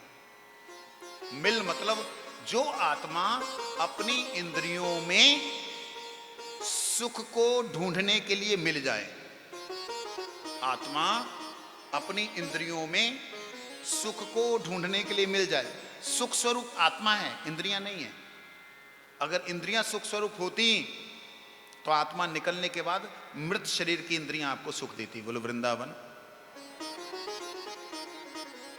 आत्मा ने अपना सुख स्वरूप छोड़ा और इंद्रियों में मिली तो अजामिल हो गई। यह अपना सुख स्वरूप, वो यज्ञ, वो ध्यान, वो पाठ पूजा छोड़ा, इंद्रियों की तरफ देखा और ये मिल गया। बोलो अजामिल महाधर्मात्मा से पापी बन गया। कहते हैं अजामिल ने फिर उसके बाद पीछे नहीं मुड़ के देखा, अपने पिता को, माता को छोड़ दिया। यहां तक कि उसने गुरु हत्या मतलब अपने पिता के स्थान के जो व्यक्ति हैं, पैसा हरण करने के लिए उनको भी मारा। सोना चोरी कभी नहीं करना चाहिए। स्वर्ण चोरी शास्त्रों में पूरी तरह वर्जित है। लोग पैसा चोरी कर लेते हैं, लेकिन सोना अगर चोरी किया तो उसका बहुत बड़ा पाप है। किसी के स्वर्ण की चोरी नहीं करने के। सोना चोरी की, जीव हिंसा की, जिसने कभी तमोगुनी वस्तुओं का सेवन नहीं किया वो मांसाहारी बन गया। इतने पाप किए, इतने पाप किए। वर्णन आता है कि अजामिल के पापों के कारण मानो यमराज ने अपने दरवाजे ही बंद कर दिए कि भाई इसको मैं क्या कराऊंगा, इतने पाप किए। ये एक कहने की बात। लेकिन 80 साल का बुढ़ा हुआ हो, जब उम्र सारी बीत गई, जवानी से बुढ़ापे तक बहुत उम्र बीत गई, हुआ क्या, बुढ़ापे में एक बच्चा हुआ छोटा सा, उसका नाम रखा, ऋषियों के आने पर महात्मा लोग आए और जानते हैं अपने से बहुत कम उम्र की बच्ची के साथ शादी की थी उसने, ये शादी मतलब वैश्य के साथ रहा, ऐसा था अजामिल। महात्मा लोग निकल रहे थे, निकलते हुए बोले भिक्षाम देहि भिक्षाम देहि। इसने आगे बोला यहाँ भिक्षा क्या लोगे महाराज, ये तो पाप का स्थान है। कहते बेटा संत आए खाली हाथ तो जाएंगे नहीं। इतने में बच्चा देखा छोटा सा, इसका नाम क्या है, ऐसे ही नाम कुछ बोला। कहते बेटा हमारा ही आशीर्वाद ले लो, इसका नाम नारायण रख दो, यही हमें दे दो। महाराज दिया, नारायण रखा। अब बुढ़ी उम्र में सबसे कम उम्र के बच्चे की तरफ ज्यादा ध्यान होता है ना, नेचुरल है। चमड़ी अपनी तो सख्त हो गई है, वो कोमल चमड़ी है बेचारे के, प्यार करता है, अच्छा लगता है उसको। अजामिल का ध्यान नारायण नारायण, ए नारायण आजा इधर, आजा आजा, पकड़ मेरी उंगली। चला खुद नहीं जा रहा है, बच्चे को चलना सिखा रहा है। मृत्यु का समय आ गया। अजामिल मौत के मुंह में बैठा हुआ नारायण अपने पुत्र को बुला रहा, नारायण आजा आजा आजा आजा। इतने में क्या देखता है, 3 बड़े बड़े विकराल शरीर वाले वो उसकी तरफ बढ़ रहे हैं। वो देख करके घबरा गया। उनको देखते ही उसके मुंह से वो जो नारायण पुत्र का नाम ध्यान आ रहा था, नारायण भगवान का ध्यान आ गया। नारायण उसे याद करना था बेटे को, लेकिन देखा बेटा तो नहीं आ रहा, ध्यान उधर चला। इसको बोलते हैं नाम आभास। क्या बोलते हैं, रिफ्लेक्ट, मतलब गई रोशनी उधर थी, रिफ्लेक्ट हो गई, आभास उधर गया। तो ये नामाभास होने के मात्र साथ साथ ही कई महात्मा तो ऐसे बोलते हैं कि नारायण नाम इस संसार में कहीं भी नहीं है, इसलिए पुत्र को बुलाते बुलाते भी देवताओं में नारायण नाम गूंजा और वहां से आ गए। लेकिन गुरु जी कहते हैं ध्यान उसका उधर गया, और उधर ध्यान जाते ही 4 भगवान के विष्णु दूत आए, ना रा या न। कहते ये 3 यमदूत क्यों आए, 4 विष्णु दूत क्यों आए, इसका वर्णन करते हैं। कहते हैं 3 तरीके से हम कर्म करते हैं। यहां तो वाणी से कर्म करते हैं, जहां मन से कर्म करते हैं, जहां शरीर से। कर्मणा मनसा वाचा, ये 3 तरह से हम कर्म करते हैं। तो इसी 3 तरह के कर्मों के कारण ही जीव इस संसार में फंसता है, पाप और पुण्य कर्म करता है। कहते इसलिए वो 3 यमदूत आते हैं, जब भी आते हैं 3 आते हैं, लेकिन कलयुग में 3 नहीं आते। बोलो वृंदावन। क्यों जी, ऐसा क्यों बोल रहे हैं? मानस पुण्य हो ही नहीं पापा, कलयुग एक पुनीत प्रतापा, राम सिया राम सिया।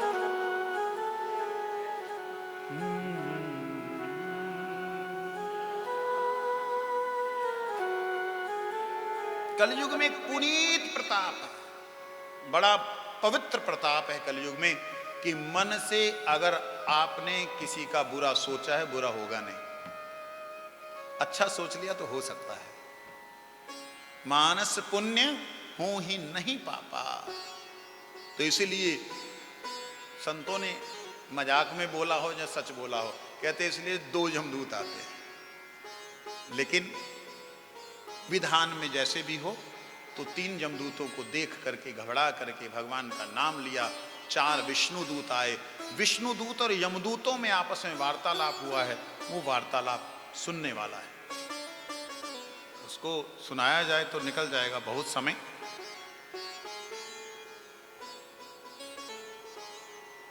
यमदूतों ने कहा, आप कौन? अरे ठहरो, रुको, कहां ले जा रहे हो इसको? ये पवित्र आत्मा को कहते हैं। अरे आपको मालूम नहीं ये पवित्र आत्मा नहीं, महादुष्ट आत्मा है, इन्हें बड़े पाप किए। कहते देख, अभी नारायण नाम लिया ना अंतिम समय में। कहते ऐसे कैसे? जीवन भर पाप करे, अंत में राम नाम बोल दे, कैसे चलेगा? कहते यही है भगवान के नाम की महिमा।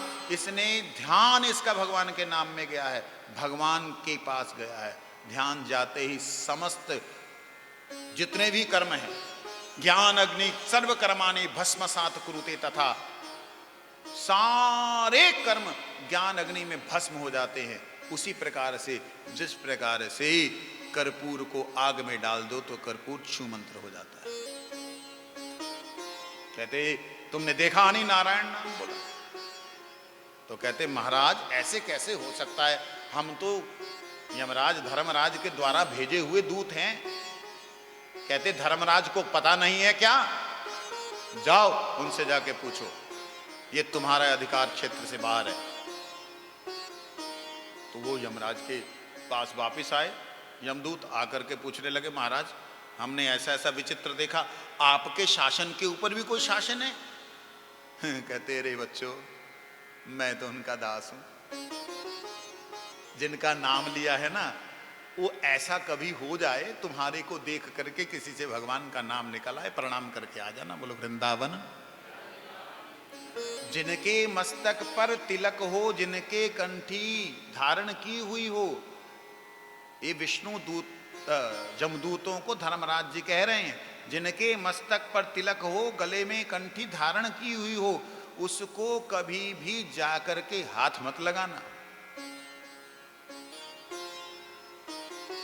लेकिन इसका मतलब ये नहीं कि तिलक डालकर लगा के कंठी पहन के पाप कर्म करते रहो, ये नहीं है, फिर छुटकारा नहीं। क्योंकि फिर धर्मराज भी, यमराज का दूसरा नाम धर्मराज है, फिर तुम्हारे धर्म का निर्णय करेगा तुमने सही किया या गलत किया।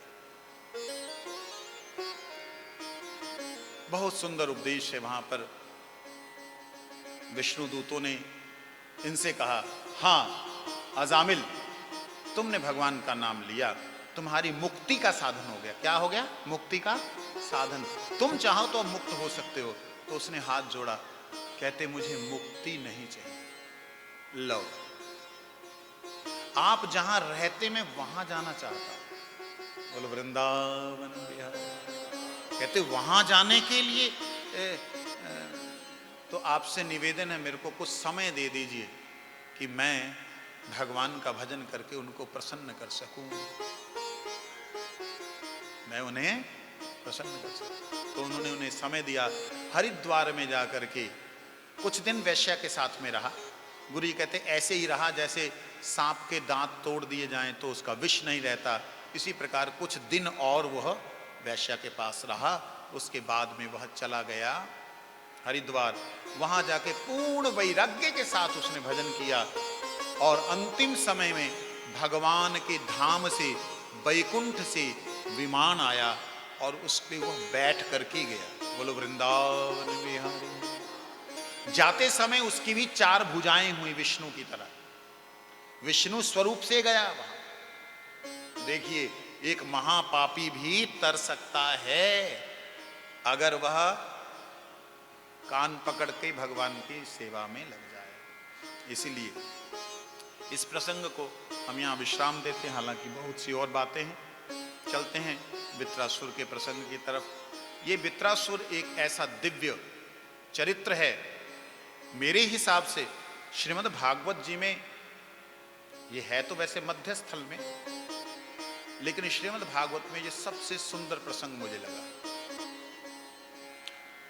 ऐसी सुंदर बात कही है वित्रासुर ने कि जो बड़े बड़े ऋषि लोग नहीं बोल पाए। आइए उस प्रसंग में चलें। नारायण नारायण नारायण नारायण नारायण नारायण श्रीमन् नारायण नारायण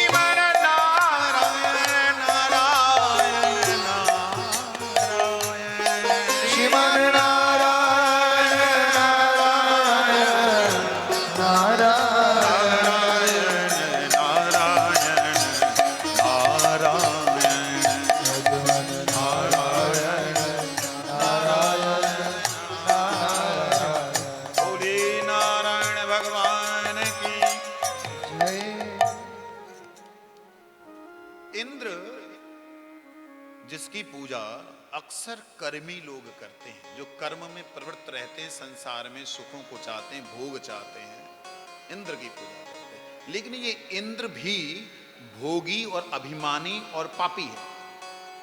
बोलो वृंदावन। ऐसे पापी शब्द बोल दिया महाराज जी, आप व्यास आसन पे बैठ के ऐसी बात बोल रहे, कहते ध्यान देना, सुनना इसको, इस प्रसंग को सुनिएगा। यही सनातन धर्म की विशेषता है। ये ऐसा धर्म नहीं है कि आप बात नहीं कर सकते, बस जो बोल दिया वो अल्टीमेट है, उसके ऊपर कोई बोला तो गर्दन काट देंगे, ऐसा नहीं है। आर्गुमेंट कर सकते हैं। इंद्र एक दिन अपनी सभा के अंदर नृत्य देख रहा था। नृत्य देखते हुए बड़ी भोगमयी नजरों से देख रहा था, अप्सराओं को नाचते हुए भोग विलासिता में पड़ा हुआ। बृहस्पति महाराज गुरु देवताओं के वो आए, ध्यान भी नहीं दिया, सारे देवता खड़े हो गए, ये मस्ती में मदिरा पिए हुए। वो तो सोमरस बोलते हो लोग, सोमरस और साधारण मदिरा, आपकी वोडका, इसमें बड़ा अंतर है। बोलो वृंदावन। सोमरस के बारे में थोड़ा सा बता देता हूं, एक मत कर लेना। सोमरस होता है चंद्र का रस, चंद्र की किरणों का फलों के रसों में समाविष्ट होने के बाद में, एक अमावस्या से शुरू होता है चंद्र चढ़ना, जैसे चंद्रायण व्रत होता है, ऐसे ही चंद्र का उन रसों में जाना। दूब घास जानते, दूब घास के रस का, फलों के रस का, इन सब का मिश्रण 1 महीने तक रखना, और वो सारी किरणें धीरे धीरे बढ़ना और धीरे धीरे कम होना। ये करने के बाद में एक रस तैयार होता है, और वो रस विकृत नहीं होता, विकारी नहीं होता, लेकिन उसमें थोड़ा, उसको पी करके ये मस्त है। गुरु आए, खड़े नहीं हुए, स्वागत नहीं किया, नाराज हो गए, चले गए कि इसको कदर ही नहीं है, छोड़ के चले गए। आक्रमण हो गया देवताओं के ऊपर, गुरु नहीं तो गति नहीं, क्योंकि रक्षा शक्तियों से रक्षा जो है गुरु करते हैं। आक्रमण हो गया, इधर उधर भागने लगे, दौड़ने लगे, कहां जाएं, कहां कैसे बचें। फाइनली और ऋषियों ने कहा कि हे राजन, इस जगत में अगर कोई बृहस्पति जी के समान है, वो है त्वष्टा ऋषि। त्वष्टा ऋषि, आप उनके पास जाइए, उनको बोलिए गुरु के स्थान पे विराजमान हो। वो त्वष्टा ऋषि के पास आए। त्वष्टा ऋषि अपनी मस्ती में रहने, भैया हमें जरूरत ना है तुम्हारो गुरु बनवे को, हम ना बनेंगे। महाराज ऐसा मत करें। ऋषियों से पूछा, कहते इनका बेटा भी बहुत जबरदस्त है, बेटे को बना लो। महाराज आप नहीं बनेंगे, अपना पुत्र बनवा दीजिए। अब पिता का ना थोड़ा पितृ के प्रति मोह होता है, देवताओं का राजा बनेगा मन में, लेकिन इंद्र मेरे पुत्र की भी इच्छा नहीं है। विश्वरूप आप कृपया हमारे गुरु बने। क्या करूंगा, मेरा तो सबके प्रति समान भाव है, मेरे लिए असुर भी मेरे भाई हैं और तुम भी मेरे भाई हो, मेरे लिए समान भाव। हाँ हाँ ठीक है, समान है। तो त्वष्टा ऋषि ने देखा, देख लो भाई, इसका समान भाव है, द्वेष भाव नहीं है कि मेरी पार्टी और ये दूसरे की पार्टी, जैसे आजकल चलता है ना, एक ही घर में बेटा एक पार्टी का, दूसरा दूसरी पार्टी का। ये मेरा बेटा ऐसा, इसमें राजनीति नहीं है। जिसमें राजनीति नहीं होती वही धर्म को समझ सकता है। जो व्यक्ति, जो साधु, जो गृहस्थी राजनीति करता है, वो धर्म को कभी नहीं जान सकता। राजनीति कभी भी धर्म के मार्ग पे नहीं चल सकती। हां, राजा अगर धर्म नीति से चले तो राजनीति नहीं है। धर्म में राजनीति होना कभी भी उचित, लेकिन राजनीति में धर्म का रहना अति आवश्यक है। ध्यान दीजिएगा, दोनों बातें अलग हैं। राजनीति में धर्म रहे, अर्थात राज धर्म नीति के द्वारा चले, तब राज जो है आपको मुक्ति के मार्ग पे ले जा सकता है। अन्यथा धर्म में ही राजनीति करने वाले, एक दूसरे की निंदा करने वाले बैठे रहें तो क्या भगवान का भजन करवाएंगे? इसलिए हे राजन, मेरा बेटा इनसे परे है, द्वंद्वों से, ठीक है, लेकिन आपसे निवेदन है, साष्टांग लेट गए महाराज, अपने बेटे को दे दीजिए। बेटा जाओ, गुरु बनो। ये गया, ये बालक है, छोटा है, जवान है, समय हो रहा है। इस प्रसंग को हम लोग बड़ी ही एकदम, आपके यहाँ पे बुलेट ट्रेन अभी चालू नहीं हुई, उसकी तरीके से चला रहा हूं, उस गति से। राजा बन गए, गुरु बन गए। अब इनका स्वभाव है, द्वेष तो है ही नहीं। इंद्राय स्वाहा, वरुणाय स्वाहा, मरुद्गणाय स्वाहा, एक एक को आहुति दे रहे हैं। इनको देने के बाद में आहुति से इनको शक्तियां मिलती, देवताओं को आहुतियों से शक्तियां मिलती। उसके बाद में इन्होंने बलई स्वाहा, जो असुर हैं उनको भी आहुतियां दे रहे हैं। अरे वायु ने सुना कि ये तो असुरों को भी दे रहा, धीरे धीरे बोल के इंद्र को जाके बोला, बहुत दिनों तक चलता रहा। इंद्र को जाके बोला, महाराज वो तो असुरों को भी देता है। हाँ? हमारा वो गुरु हो करके वो उनको दे रहा है। आया, आव ना देखा ताव ना देखा, अपनी तलवार निकाली, गर्दन काट दी। और पूछ तो ले भाई, पहले ही बोल के लेके आए थे, गर्दन काट दी। बताओ, इसको पापी नहीं कहेंगे तो क्या कहेंगे? महापापी। पापी नहीं, महापापी। ऐसा पापी हुआ इंद्र कि अपने पाप को बचाने के लिए घूमता रहा कमल की नाल में। मतलब इसके पाप का ऐसा हो गया कि इसके सब जगह पे, मतलब पाप ऐसा फैला कि इसको गति नहीं मिल रही। ब्रह्म हत्या पाप लग गया। इधर त्वष्टा ऋषि को मालूम पड़ा, उनके पुत्र को मार दिया। त्वष्टा ऋषि ने कहा कि अरे पागल मूर्ख, मैंने पहले ही मना किया था, तुमने ऐसा क्यों किया? त्वष्टा ऋषि को भी गुस्सा आ गया। गुस्से में बुद्धि खराब हो जाती है। त्वष्टा ऋषि जो सृष्टि कर सकते हैं, ऐसे त्वष्टा ऋषि हैं। त्वष्टा ऋषि ने यज्ञ में मंत्र बोलना था। यज्ञ में मंत्र बोलने के तरीके होते हैं, ऐसे नहीं होगा स्वाहा फलाना स्वाहा ढिगाना स्वाहा, ऐसा नहीं चलता। स्वाहा शब्द का मतलब स्वाहा नहीं, मट्टी नहीं। स्वाहा मतलब होती देवी जो आगे जाके देती है। स्वाहा, स्वाहा, स्वाहा। स्व मतलब अपना, दिया हुआ आगे दीजिए, यह है स्वाहा। तो आप तो स्वाहा मतलब सोचते हो स्वाहा ऐसा नहीं है।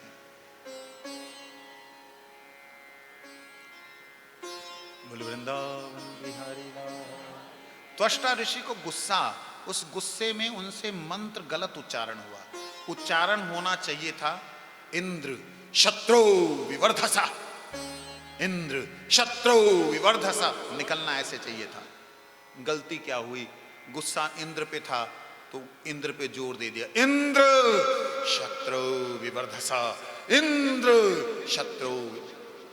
बोल रहे हैं कि इंद्र का शत्रु पैदा हो, लेकिन इंद्र के ऊपर जोर दिया तो यज्ञ अग्नि ने इंद्र में शक्ति ज्यादा दे दी। इसलिए यज्ञ भी हर किसी से नहीं करवाना चाहिए।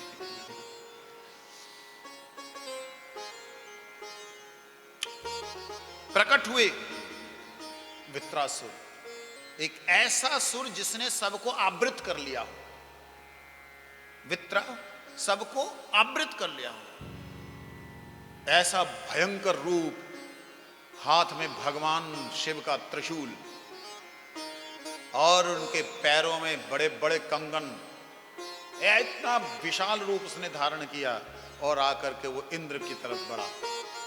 ऐसा मारा, ऐसा भगाया कि सारे के सारे भाग गए, स्वर्ग को छोड़कर। इंद्र जो है घबराया हुआ ब्रह्मा जी के पास, ब्रह्मा जी श्री हरि जी के पास। हरि ने कहा कि जाओ ये नारायण कवच लो, इसको धारण करो। नारायण कवच में भी उसको डर लगने लगे। फाइनली बोला कि तूने एक ऋषि के चरण में अपराध किया था, बहुत अपराध किए इन्होंने, वो दधीची मुनि, उनके पास जाओ, उनकी हड्डी जो है उस हड्डी से तुम वज्र का निर्माण करो, उससे इसकी मृत्यु होगी। हड्डी से वज्र का निर्माण किया। वज्र का निर्माण करने पर भी अब युद्ध हुआ, और युद्ध में ललकार हुई। इधर से ये बोल रहा है कि ए इंद्र मार, तेरा रक्त मैं पीऊंगा। वृत्रासुर कहता तेरा रक्त पीऊंगा, तेरा रक्त पीऊंगा मैं। टिकटिकाता हुआ है गुस्से में, मैं अभी उसको पूरा नहीं करना चाहता। इंद्र ने सबसे पहले, उसके पास गदा थी, महागदा, पर ऐसी गदा है ये, इंद्र ने उन पे गदा का प्रहार किया। गदा का प्रहार करने से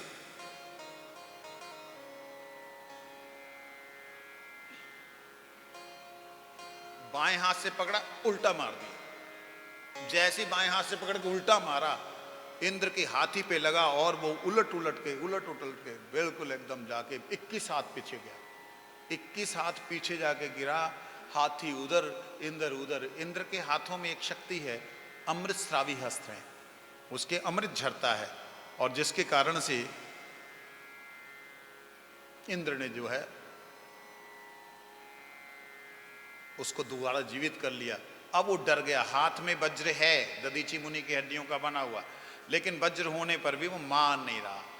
तब उसके बाद में हमारे वृत्रासुर ये कहते हैं कि ए इंद्र, तू मेरे को वज्र मार, ये श्री हरि के द्वारा बनवाया हुआ है, भूल गया?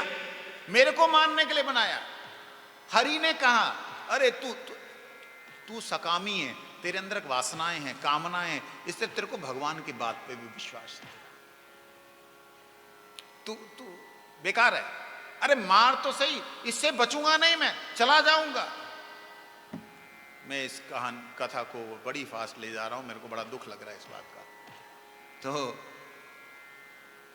2 दिन बाद 6 तारीख को भगवान जी के प्रकट उत्सव को हम मना रहे हैं। यहाँ अच्छा ढंग से सजाया जाएगा, बीच में रास्ता बंद होगा, जो भी आएंगे पहले ही बैठते जाना, ठीक है ना? तो 6 तारीख को इस बात को याद रखिएगा, मैं पहले ही बताते हुए चल रहा हूं, परसों के दिन। वृत्रासुर ने वहां पर भगवान से एक प्रार्थना की कि ये सकामी है। इंद्र को बोला कि इंद्र तेरे को पता नहीं, मैं अगर भगवान से मांगूंगा भी ना, संसार की चीज भगवान मुझे देंगे नहीं। पता क्यों? मैं भगवान का भक्त हूं। कहते मांगने पे भी मुझे वो देंगे नहीं। जैसे मां अपने पुत्र के मांगने पर भी विष का लड्डू नहीं देती, वो विष का लड्डू किसके लिए रखा? चूहों के लिए या किसी जीव के लिए रखा है। वो मां उसको देगी नहीं, हाथ काट देगी, लेकिन बच्चे को कहते मेरे प्रभु निष्किंचन हैं, मैं भी निष्किंचन उनका भक्त हूं, मेरे चाहने पर भी वो मेरे को देंगे नहीं। ए इंद्र मार वज्र। तब वो दोनों हाथ खड़े करके भगवान से प्रार्थना करता है कि हे हरे तव पादेक मूल। हे प्रभु, मैं आपके चरणों में प्रार्थना करता हूं कि आप मुझे इसी वक्त मेरे को स्वीकार कीजिए। अहम हरि तव पादेक मूलो दासानुदास भवतास्मि भो। मनः स्मरेतासु पतेर्गुणंस्ते गृणीत वाक कर करो तुका न नाक पृष्ठम न च पार्यमेष्ठम न सार्वभौमं न रसाधिपत्यम न योग सिद्धि पुनर्भवं वा समंजसत्वा विरहे आकांक्षे अजात पक्षा इव मातरं खगा स्तन्यं यथावस्तराक्षुधार्ता प्रियं प्रियैव वयुषितं विचिन्ना मनो अरविन्दाक्ष दिदीक्षते त्वां मम उत्तम श्लोक। आप सब लोग बोलिए, मम उत्तम श्लोक जनेषु सख्यं संसार चक्रे भ्रमत स्वकर्मभिः त्वन्मायया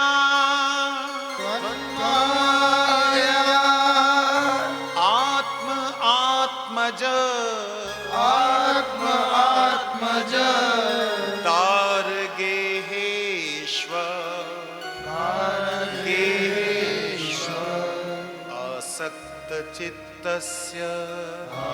आसक्तचित्तस्य ननाथ भूया।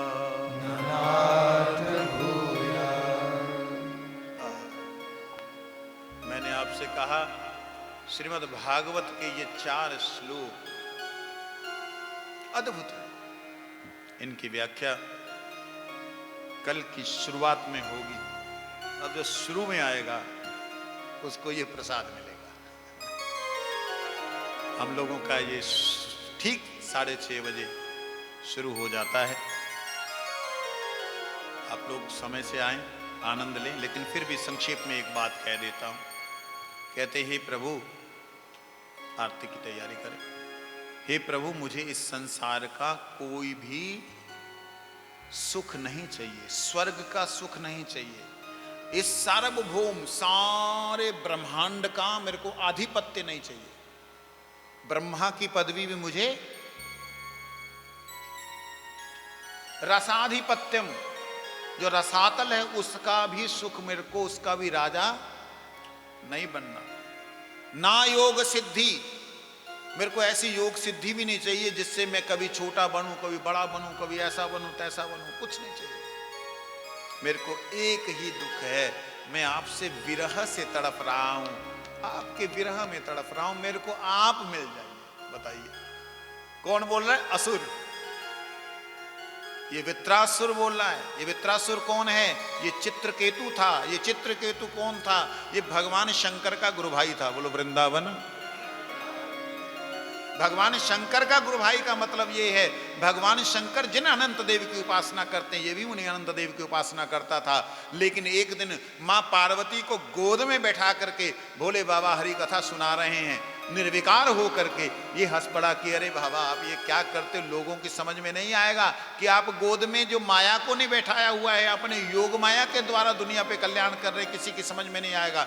जैसी हंसे माता का ध्यान भंग हुआ। माता ने कहा कि ए दुष्ट, तू शिव को नहीं जानता, जा असुर हो जा। तो ये परम भक्त था, असुर हुआ, इसीलिए इसने परम भक्ति की बात की। आखिर में एक बात कही कि हे प्रभु, बड़ी सुंदर नंद की बातें सबको छोड़ रहा हूं कि आपसे मैं मिलना चाहता हूं, लेकिन हो सकता है कि मेरी योग्यता ना हो। तो आप एक काम कीजिए, अपने जो प्यारे भक्त हैं ना, उनका मेरे को दोस्ती करा दीजिए। बोलो वृंदावन।